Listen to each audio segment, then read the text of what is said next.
दिल्ली की नई मुख्यमंत्री रेखा गुप्ता ने बड़े ऐलान किए। उन्होंने सीएम पद की शपथ लेने से पहले ही बता दिया कि भाजपा ने चुनाव के वक्त जो वादे किए थे उन्हें हर हाल में पूरा किया जाएगा। उन्होंने साफ किया कि चुनाव से पहले 2500 रुपए की धनराशि महिलाओं को देने की बात कही गई थी, उसकी पहली किश्त अंतर्राष्ट्रीय महिला दिवस के मौके पर जारी कर दी जाएगी।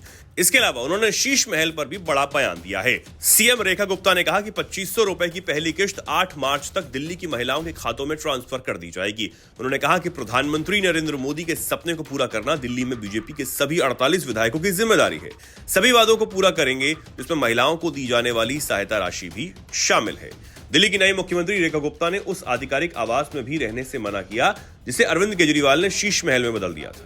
दिल्ली की नई मुख्यमंत्री रेखा गुप्ता ने उस आधिकारिक आवास में भी रहने से मना किया जिसे अरविंद केजरीवाल ने शीश महल में बदल दिया था। उन्होंने साफ किया कि वो अरविंद केजरीवाल द्वारा खड़े किए गए शीश महल में नहीं रहेंगी और उसे संग्रहालय बनाएंगी। उन्होंने कहा कि हम शीश महल को म्यूजियम बनाएंगे, हम उन सभी वादों को पूरा करेंगे जो पीएम मोदी ने किए।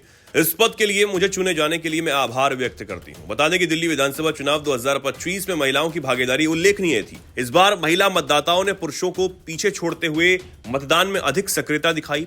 आंकड़ों के मुताबिक महिला मतदाता टर्नआउट 60.92% रहा, जबकि पुरुषों का टर्नआउट 60.21% था। इसके अलावा महिलाओं ने 40 सीटों पर पुरुषों की तुलना में अधिक मतदान किया।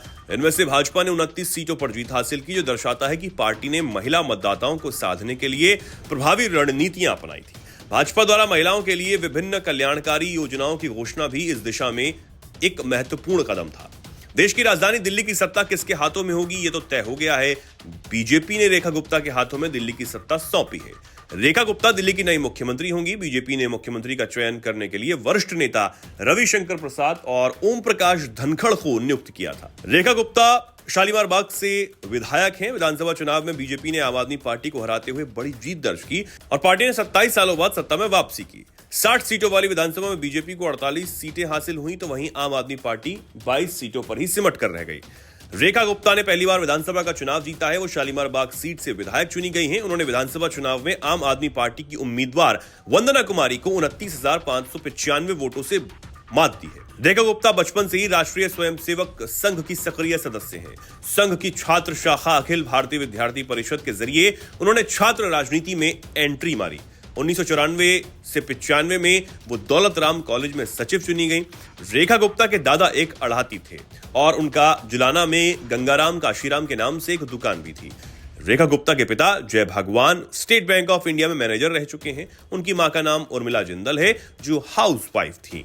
रेखा गुप्ता के पति मनीष गुप्ता हैं, जो एक स्पेयर पार्ट्स कारोबारी हैं। दिल्ली की मुख्यमंत्री रेखा गुप्ता 2 बच्चों की मां हैं। उनका एक बेटा निकुंज गुप्ता और एक बेटी हर्षिता गुप्ता है।